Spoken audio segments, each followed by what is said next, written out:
The Roads to Carbon Neutral, presented by TotalEnergies. Hello, I'm Emma Crosby. Welcome to The Roads to Carbon Neutral. This series examines how countries, companies and communities have set a clear goal to achieve net zero carbon emissions by mid-century. In this edition, we'll look at significant ways to remove excess carbon from the atmosphere and the groundbreaking technologies leading the way. Coming up, we discuss why the removal of CO2 is critical to address the climate issue. It is impossible to get to net zero by 2050 without CCUS and CCS. Reporter Emmeline Nsingi-Nkosi examines the role of nature-based solutions in capturing carbon. Plus, we take a look at one of the most important commercial carbon storage projects in Europe. And we feature the tech innovators and entrepreneurs forging ahead in this sector. It's rare to be able to combine something that you love doing with something that is great for the world.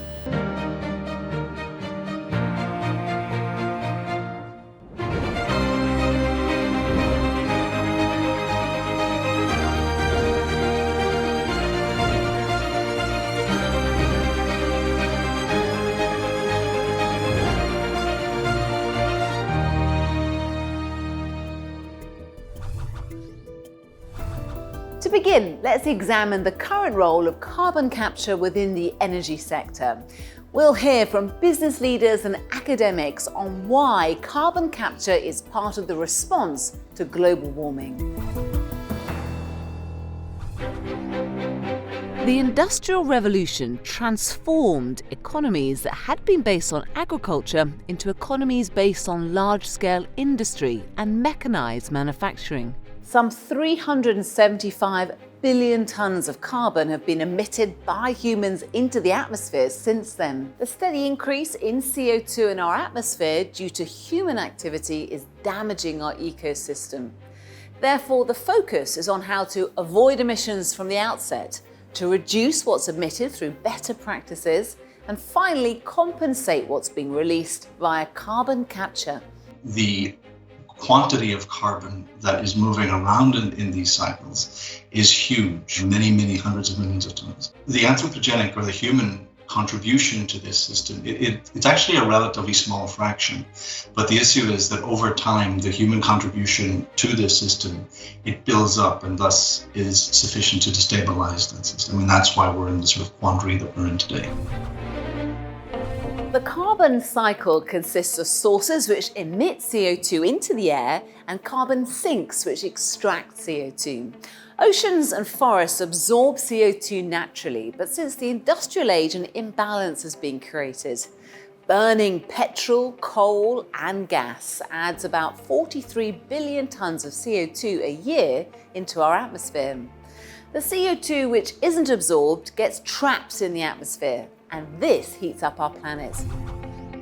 From a mass energy balance perspective, we got into the mess of climate change because we took carbon out from underground, extracted its energy, and let it go into the atmosphere. The only way that we can reverse that, it makes sense, is to take that carbon out of the atmosphere, then use energy, renewable energy, to put it back underground.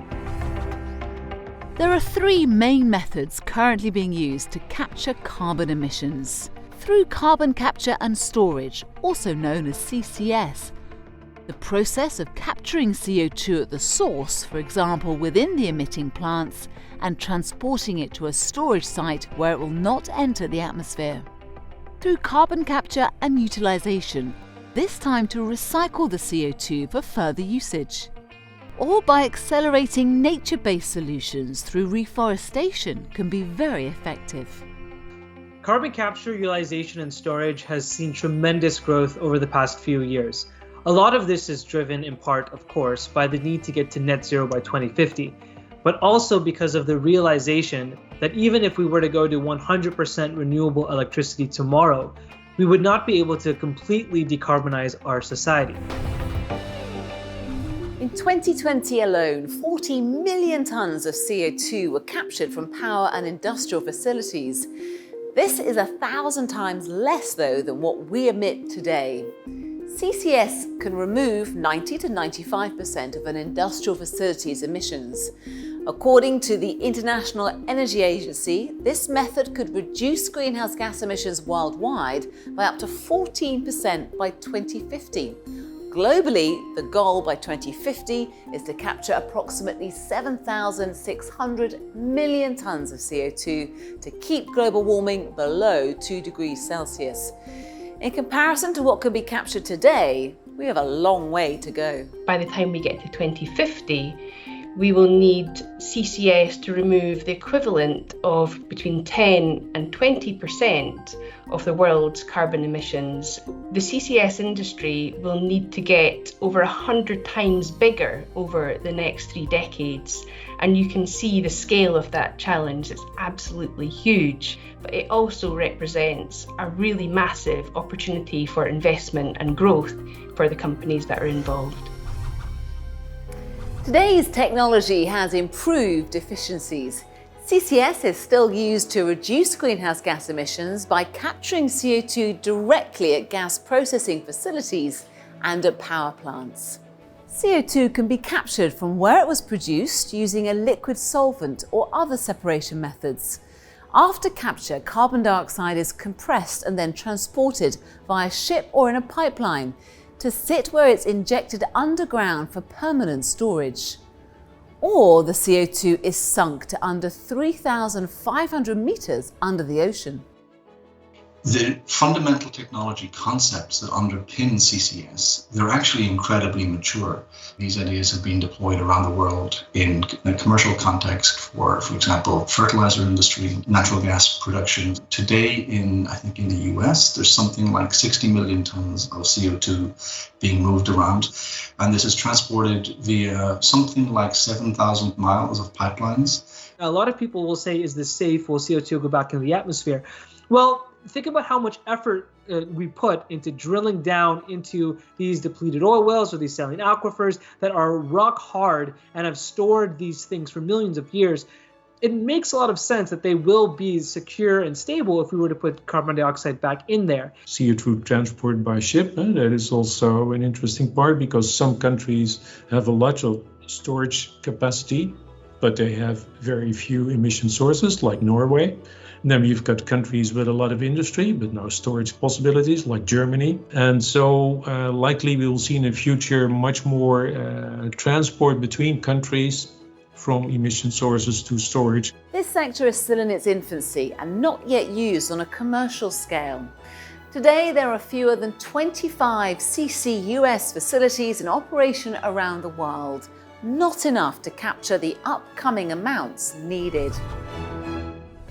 Besides storing CO2, it's also possible to convert it into reusable products. Commercial uses of CO2 include plastics, biofuels, lubricants, and cement, as well as for food and beverage production. One of the conundrums of CCS right now is the economic viability. So there is no ready-made business model for CCS. And companies that are addressing this solution will have to come together, be brave, take fresh approaches to make this a commercial enterprise. And governments have a big role to play here too. Ultimately, we need a communal solution to what is a communal problem in our CO2 emissions. It requires political leadership to stand up and say, this is crucial to meet net zero. It's a cost-effective solution and we are going to do it. In the coming decades, further CO2 capture and utilization methods could help solve our current climate change dilemma. Advancements in technology, global policy, and private investment could create a $1 trillion opportunity while also helping to save our planet. We need carbon capture, utilization, and storage. It is impossible to get to net zero by 2050 without CCUS and CCS. Ecosystems right here on our planet already have the ability to store carbon naturally. Reporter Emmeline Nsingi-Nkosi has been looking at the role of preserving and restoring carbon sinks. The ocean, atmosphere, soil and forest are the world's largest carbon sinks. The world's forests provide a carbon sink that absorbs a net 7.6 billion metric tons of CO2 per year. The Earth's soil soaks up roughly a quarter of all human emissions each year, with a large portion of this stored in peatland or permafrost. And our oceans and the microorganisms living within them do an excellent job of mopping up excess heat from the atmosphere. In fact, they currently absorb 2.4 gigatons of carbon dioxide per year. Scientific study into how to preserve natural carbon sinks in the fight against greenhouse gas emissions is gathering pace. TotalEnergies is investing in natural carbon sinks to ensure that biodiversity is taken into account across all its activities. As a result, the group has created Nature-Based Solutions business unit. So the group decided for a third type of activity, a third line of operation that is essential to continuing to produce energy in a world that can be sustainable. And this new line of operation is about carbon sequestration and carbon footprint final offsetting or neutralization. And so TotalEnergies Nature-Based Solutions is one of the line of operations to serve and reach that final goal and objective. We've been partnering in Australia with a developer that will gather farmers so as to transition from rather intensive pasture management to more regenerative pasture management, and that's optimizing both value for farming practices and also carbon sequestration. Another example would be an operation for conservation of very vast surfaces of Amazonian forests, but also strengthening local value chains. And of course, the big part is still left to do. We are starting. It's a pioneering adventure. Countries around the world are starting to see real benefits from investing in carbon sinks, and some are shining examples that it is indeed possible to be carbon negative. Bhutan has managed to successfully become a carbon negative country. More than 70% of Bhutan is covered in trees, and this large amount of tree cover absorbs roughly 7 million tons of carbon dioxide annually, whilst the country only produces around 2 million tons. China may be the world's biggest source of human-produced CO2, responsible for around 28% of global emissions. But it recently stated an intention to peak those emissions before 2030 and then to move to carbon neutrality by 2060. As part of this, China has adopted an aggressive policy of planting trees in China's southwest provinces. Russia is home to 20% of global forests, the equivalent of about 640 billion trees. Managed forests in Russia are estimated to have absorbed nearly 620 million tons of carbon equivalent in 2018, according to the country's latest data, enough to offset around 38% of national emissions. Meanwhile, countries near the ocean are focusing on preserving their coastal ecosystems. Mangroves, tidal marshes and seagrass meadows sequester and store more carbon per unit area than terrestrial forests. Governments, non-state actors and businesses will continue to work together to improve CCS and nature-based solutions in order to reach net zero by 2050. To discuss further how TotalEnergies is speeding up the deployment of low-carbon solutions across its activities, I'm pleased to say I'm joined now by Bruno Cellon, TotalEnergies Vice President of CCUS, to discuss the work of his division. Hi there, Bruno. So Bruno, how long has TotalEnergies been investing in carbon sinks and carbon capture, utilization and storage technologies? It started a long time ago. We have more than 25 years experience in CCS. It started in Norway, in the North Sea, with decarbonization of the natural gas that we were producing. Then, once captured, we were transporting that CO2 and storing it under the sea in a rock. We grew from that experience and expertise with various projects, whether R&D projects testing the overall chain from the industries to the transportation and the storage. So Bruno, how big is the opportunity for CCUS? Today, CCUS industry is very small at the scale of the planet. The International Energy Agency says that the CCUS industry is going to grow immensely in the coming years. From today 40 million tons per annum of CO2 captured and stored to more than 800 million tons per annum in 2030. And can you tell us about the TotalEnergies CCUS projects underway? Well, Northern Lights project is the first CO2 shipping and storage project to be initiated in the world. We have taken the investment decision with our partners and the government of Norway last year in 2020. So the first phase of that project will be able to accommodate up to 1.5 million tons per annum of CO2. And then you have two industries there, a cement manufacturer and a waste incinerator. They're capturing the CO2, they're putting the CO2 at disposal in a shipping terminal. And you have two ships invented by Northern Lights and the partners of Northern Lights to take the CO2, put it on the vessel, and then ship that CO2 all along the coast of Norway to go into the west part of Norway, where we have a receiving terminal. At that shipping terminal, the CO2 will be transferred first into an intermediary storage, and then will go from there to the offshore, under the sea, in the rock. There is a subsea installation with a well, and that injection well will go 2,600 meters, approximately, into the rock. We are experimenting on ourselves, on our industrial assets. We do that first in one of our refineries in the Netherlands, where we produce hydrogen. So it's a good example of an integrated industrial chain that we are experimenting on ourselves in order to bring the service to others. As Bruno mentioned, the Northern Lights is a cutting-edge carbon capture project, the first of its kind, which will see the Norwegian government, TotalEnergies, Shell and Equinor work together to transport CO2 by sea and move it to permanent underground storage on a commercial scale. The important work of research and development builds a strong foundation for the future.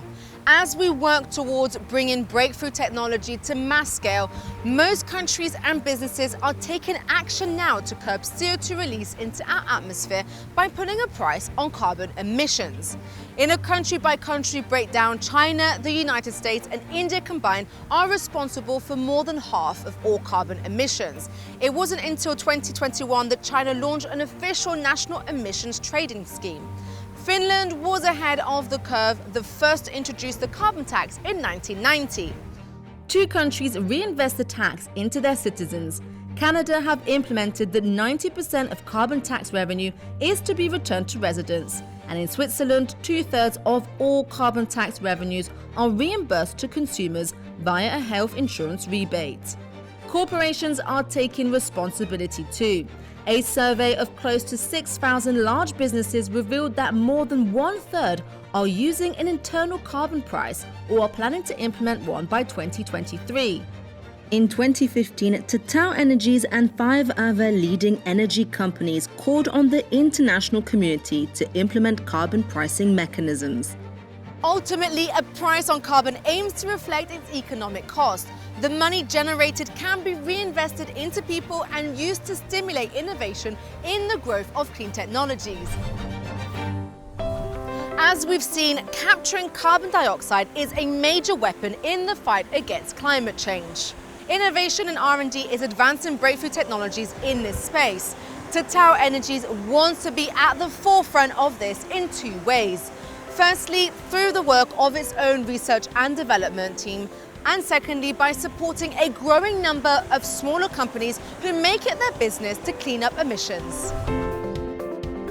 At the moment, there are around 20 projects around the world which are looking at carbon capture and storage, so our CCUS part. These projects capture around 40 million tons of CO2 per year and store it or reutilize it. What we need by 2050 is well over 100 times more than this. So in terms of groundbreaking projects within TotalEnergies, I think the first one that we should mention is the Northern Lights project. The idea is to be able to take CO2 from many sources around Europe, and it should lead to the first, let's say, business for transport and storage. A second project is a little bit linked to this. This is a project where we're trying to understand what we call reservoir modeling. So we're going to inject the CO2 into different types of reservoirs.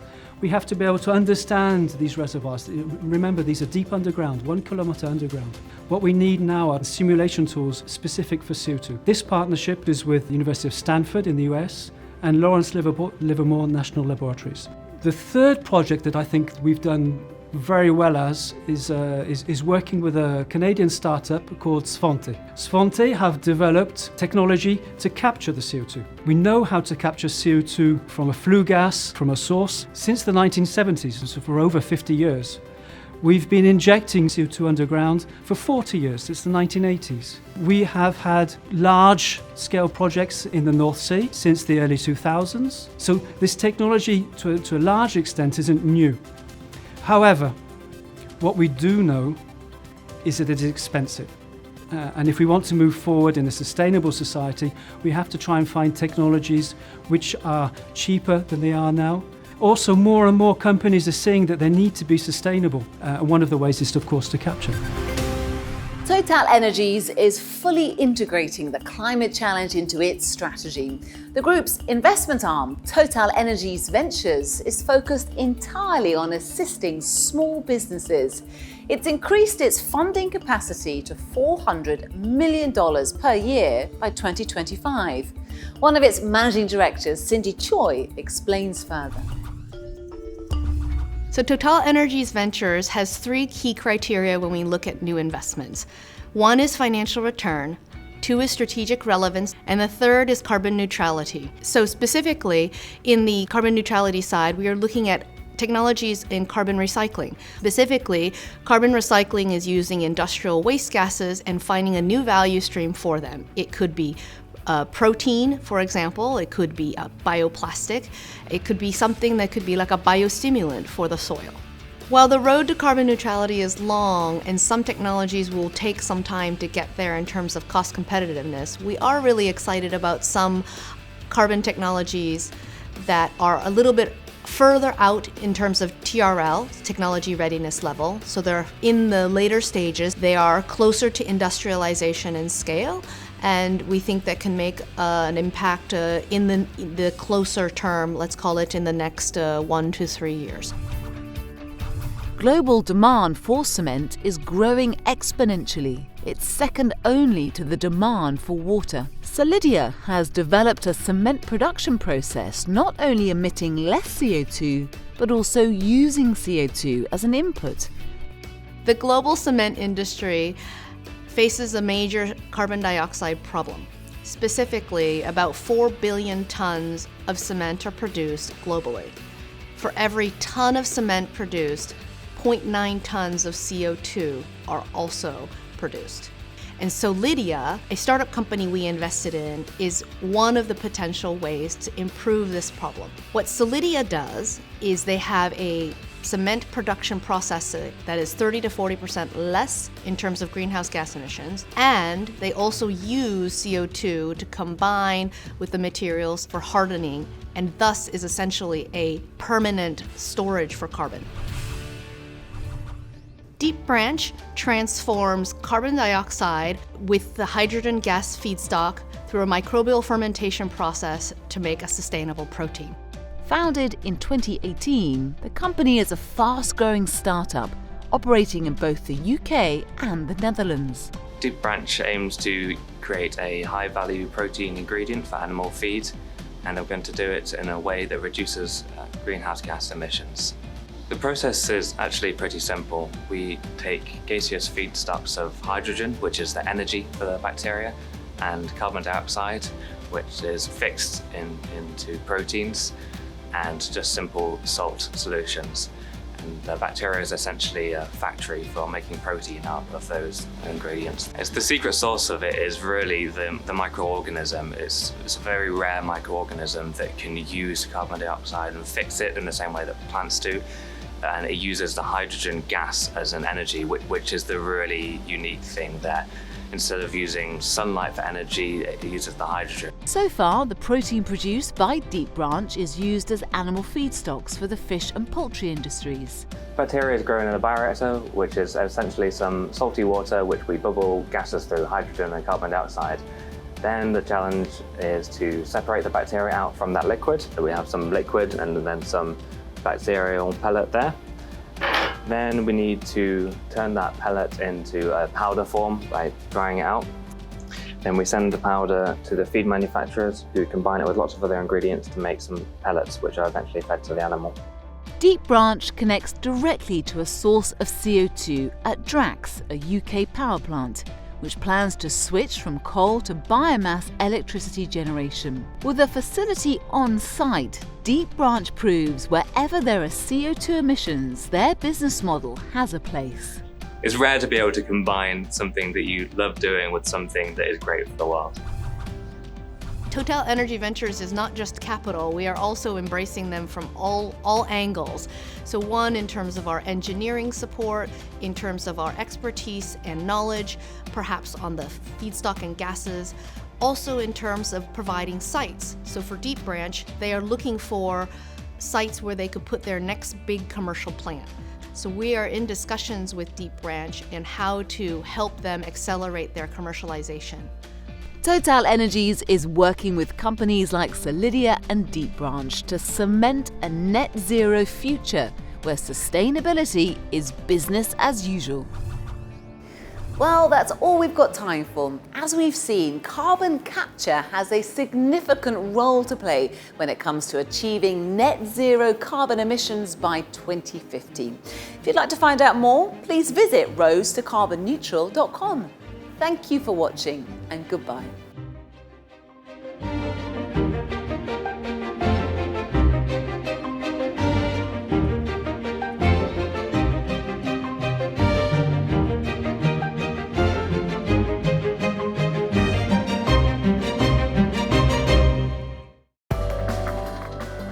Roads to Carbon Neutral, presented by TotalEnergies.